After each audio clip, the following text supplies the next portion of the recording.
Hey everyone. So in this video I'll be attempting to prove or disprove yet another character that people say can beat Goku.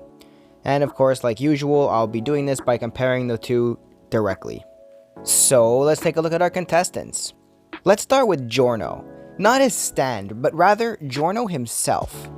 And let's find out some of his strengths and weaknesses.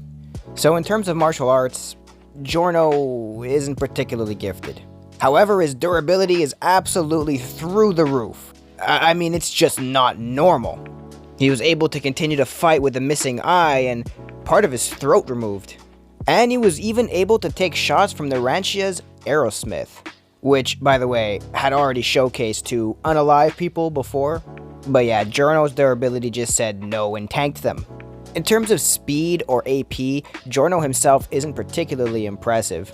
However, he's still likely stronger and faster than a human being in peak physical condition. Meaning Giorno's probably faster than our fastest runners and stronger than our strongest strongmen. So yeah, I take it back, maybe he is pretty impressive. But now let's move on to gold experience. Now with gold experience, Giorno was able to punch roughly 10 cars hard enough to launch them several meters into the air. In the manga he did this individually, but in the anime it seemed to happen all at once.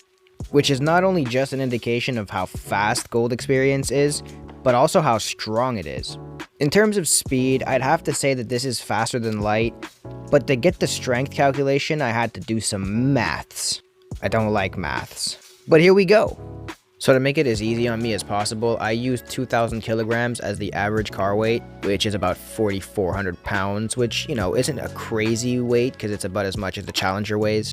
I then multiplied that by 9.81 squared, and then multiplied that again by 10. 10 would be the height, because I'm not entirely sure how high Giorno was actually able to shoot these cars, but I assumed at least about 10 meters, and that makes the math pretty easy on me, so 10. If you want to say 20 or 30, then, you know, just assume this is a low ball. Then you have to divide by the change in kinetic energy, which in the average car, I looked it up, was about 0.5 meters. So that comes out to 392,400 Newton meters, or 392,400 joules of energy. And keep in mind, this is per car.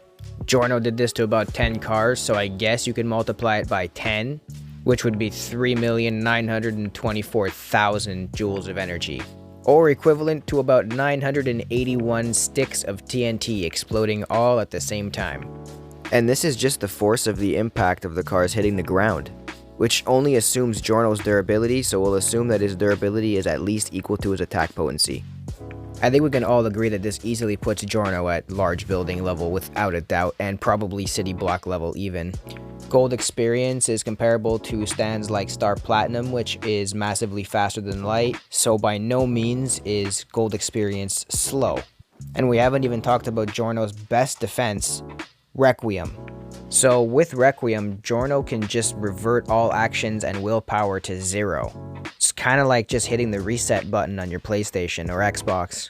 Giorno was even to withstand Diavolo's time erasure with Requiem. And get this, Requiem is a passive ability, meaning theoretically it's active all the time. And one more little ability of Requiem. If you ever get killed by Requiem, you'll experience infinite deaths, which puts you in an infinite number of scenarios where the outcome is always you dying. It's just a death loop. It's terrible. Just terrible. So basically, if you try to kill Giorno, you get reset. If you do kill Giorno, you get reset. And if you get killed by Giorno, you get reset, only in a death loop. So even though I didn't cover everything about Giorno, I think this is all I needed to know the outcome here. So with all that in mind, let's move on to our next contestant, which is Goku. So again, for this fight, we'll be using a high ball and a low ball version of Goku. The low ball version is going to be multiversal in AP and durability, and MFTL plus in speed. And the high ball is going to be low complex multiversal in AP and durability with infinite speed. And I might mix up the speed as well, just to see if the outcome changes. So let's go ahead and start with the highball version of Goku, because I think that's going to be easiest. So again, just like my last video, Goku versus Gojo, Goku with infinite speed can possibly actually just beat Giorno before his passive ability can even activate. Now I know what you're thinking. It sounds a little weird because a passive ability is always active, but this is under the assumption that the passive ability is actually controlled by gold experience, and if gold experience is only MFTL, then technically speaking Goku can move faster than gold experience can react, so I guess it wouldn't make it impossible for Goku to beat Giorno before Requiem could even activate. I mean, once you get into infinite plus speeds, things get kind of weird. However, if this isn't the case and it's always active no matter what, then Goku would just get reset. Now, even though Giorno did survive Diavolo's time erasure, it's not completely unfair to assume that a Hakai from Goku would actually erase him permanently given the sheer gap in power between the two of them. But assuming that Giorno is resistant to Goku's Hakai, then at best this would end in a draw because there isn't much that Giorno can do to affect Goku. Again, their gap in power is just too great for me to assume that all of Giorno's abilities would just work on Goku. Or anyone that powerful, for example. Now, even a lowballed Goku is MFTL plus, and he's still more than fast enough to avoid gold experience, and possibly even land blows to Giorno, which of course would then force Requiem to reset. Lowball or highball, no matter which way you put it, Goku is still thousands of times faster than GER, and way more powerful as well. So I don't think that Giorno will ever be able to put him in the death loop. So Goku wouldn't be able to kill Giorno outright, and Requiem would still likely reset even if Goku Hakai'd him.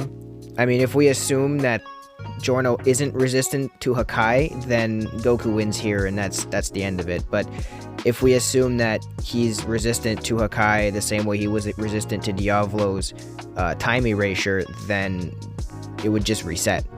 Oh, and I probably should have mentioned this earlier, but Requiem would reset immediately if someone had ill intent or if it perceived something as a threat.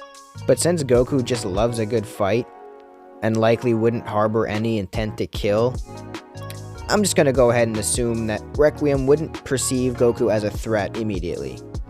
That makes it fair, so that way, Goku is able to get at least one strike on Giorno. So whether Goku is infinite speed or just MFTL plus, he's still thousands of times faster than GER.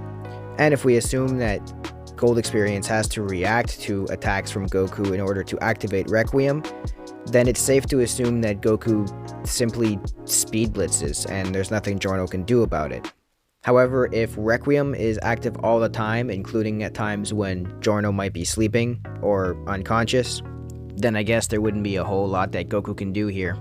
So I brought this up in my Goku vs. Gojo video, just because someone can survive one version of existence erasure doesn't necessarily give them resistance to another version of existence erasure. So just because Giorno was able to survive Diavolo's time erasure doesn't necessarily mean he'd be able to survive Hakai. And since Goku scales so far above Giorno, it's safe to assume that the Hakai would work on him. Keep in mind that in Dragon Ball, you have to scale to someone in order to do damage to them, so some of these Hakais are like universe busters, or multiverse busters rather. The point is, I can come up with ways for Goku to beat Giorno, but I can't really come up with any way for Giorno to beat Goku.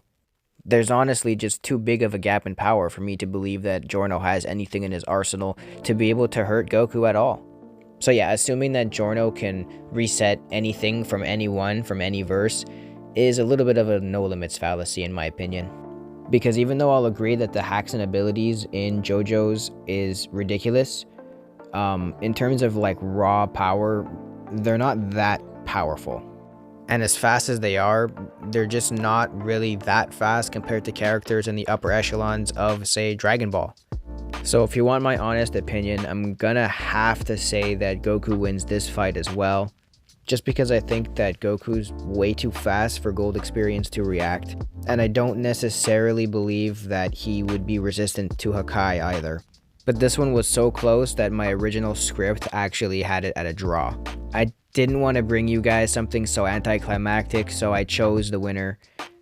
Just based off speed and the gap in power, I'm gonna give it to Goku. Well, that's gonna be the end of this video. Be sure to hit like, comment, and subscribe for more content just like this. And click the little bell thingy to get notified. My next video is going to be another battle mainlining Goku, and I'll be putting him up against a slimy opponent. That's all the hints you'll get from me today. Thanks for watching, everybody, and until next time, peace.